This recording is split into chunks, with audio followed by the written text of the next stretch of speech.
Remittance আসে কাদের থেকে? যারা আসলে বকলম শিক্ষিত না, তাই না? বিদেশে যায়, কোন রকমের মানে সাইনও করতে পারে না ঠিক মতো।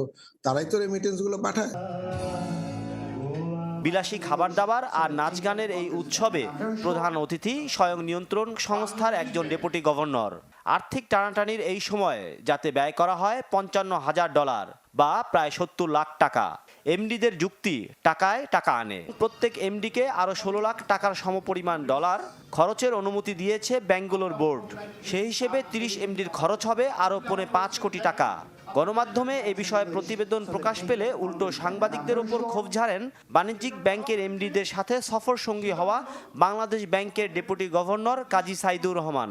ডলার সংকটের সময়ে আপনি এত টাকা পয়সা খরচ করতেছেন, তার এগেইনস্টে কোনো রিটার্ন আসবে না। যে আপনি সিস্টেমটাকে সিম্পলিফাই করেন। সাধারণ মানুষ, আমাদের তো রেমিটেন্স আসে কাদের থেকে? যারা আসলে বকলম শিক্ষিত না, তাই না? বিদেশে যায়, কোন রকমের মানে সাইনও করতে পারে না ঠিক মতো। তারাই তো রেমিটেন্স গুলো পাঠায়। বর্তমানে দেশের খরচযোগ্য বৈদেশিক মুদ্রার নিট রিজার্ভ ১৩ বিলিয়নের ঘরে।